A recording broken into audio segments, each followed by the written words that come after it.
James, let's talk about the experience of doing the exit. Exit was kind of something that you came into with a vision of doing. How have you found the complexity of it?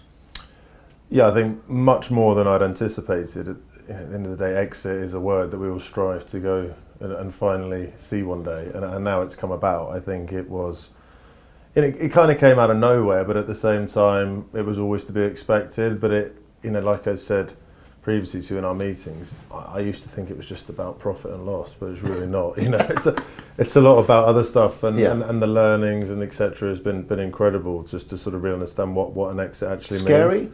Yeah, definitely scary, because you're going into an area that you have absolutely no idea around what it means. And when you think of the enterprise value and the numbers we're talking about, it's serious stuff, right? Yeah. And I think, having that fate at such a critical time, think of we've known each other a long time. Think about the amount of emotional conversations, the good, the bad, the ugly, that we've gone through to get the business. Yeah, I do remember them. Yeah. And this is what it was all for. Yeah. And it feels fragile. So to have that support around the exit piece is key, right? Yeah, I think the key thing about the exit thing is it looks so daunting if you don't know what it is, and then once you walk into it, you kind of go, oh my God, it's a lot more complex than somebody just writing you a check. Mm-hmm. So from a personal perspective, how have you found to kind of learn from that? What are you going to take away with it? Because you're obviously going to do some more exits, hopefully.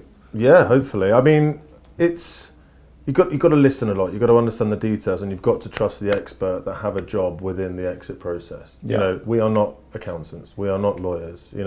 We have a purpose. We understand certain elements of it, and this is why these individuals, they get paid what they do, and why they play such a vital part. And I think as entrepreneurs and as leaders, you want to control everything, and sometimes that can be quite destructive to an exit. And I think even through this exit, my mindset and the way I handled the interactions with the buyer has been different, from what it was at the start, because it is a bit of cat and mouse, right? Yeah. And spent the money? No, not quite yet. Kind of, yeah. From your 5.5 odd years working with me, what are the important key takeaways that you would give to somebody who was walking into this relationship today? Mm-hmm.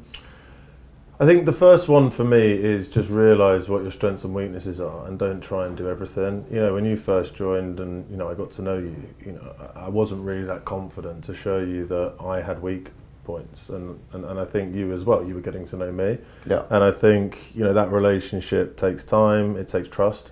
That's a big word, actually. Trust. Massive, I think really trusting that person can be in your corner and fight for you. Yeah. And it takes commitment as well. I think that's the other thing you always said to me is that I'll go into the trenches with you as long as you are in there with me. And I think it is a two-way street, and that partnership element that we talk about is so key, rather than you as a boss. Because if you look at it in the grand scheme of things, of course you're the portfolio CEO, but not once have we ever thought of each other as boss and employee. It's been a partnership. Yeah. And whilst I think you'll probably admit as well, you've thought things originally that I've challenged and accepted that I am right, and vice versa. Sure. And that's what it's all about, right? Yeah. No monopoly in wisdom, for sure.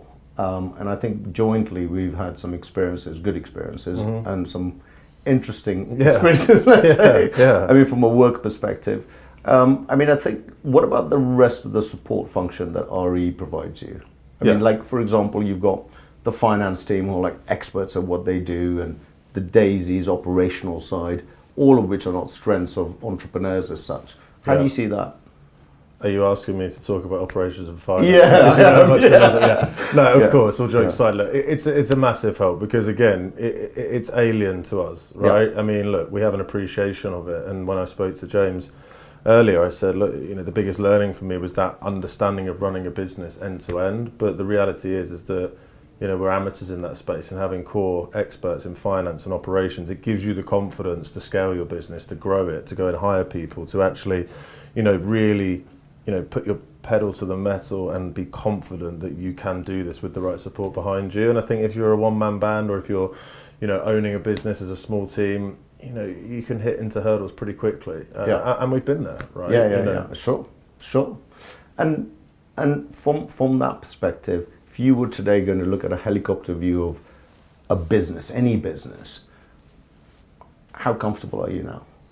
based on the guy who walked into RE. I mean, I often think if we look at the content, as I said in a previous conversation of the board meetings in month 3 versus the one we had last month, it's a very, very different complexity. And, I have actually personally invested in other companies now as an angel investor. Yeah. I'm sitting on boards, I'm offering other entrepreneurs, not just in recruitment, outside of recruitment, really valuable advice to help them scale their businesses. And there is no bigger tool that the portfolio has given me than business acumen. Because what is a balance sheet, working capital, cash flow, debtor days, the importance of, all of these things put together is critical to building a strong business. And I think there's a lot of people that have a misconception that if you're a big biller and you make lots of profit, then it's a great business. But realistically, that isn't the case, right? Yeah, it's definitely not the case. And look, we've got consultants that have 2 years experience that are negotiating with their clients saying, I need 30 days, not 60, because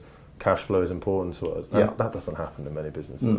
No, it doesn't. But because the impact of that is different in a business that's not planning to exit or even wants to have the discipline for it. So it's a different exercise. It's a more cash-related kind of exercise. But don't you take pride in knowing that even entry-level consultants and CEOs all have that same mindset of being commercial?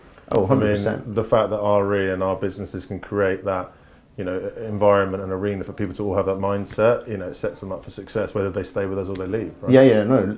From our perspective, it's kind of, a very big tick box. Seeing people develop, seeing people build their business, get comfortable with it, get it to a point where you think, wow, they're running that business completely and utterly, and they just need that extra mentoring once in a while rather than operationally or otherwise. So I think that's quite an important point.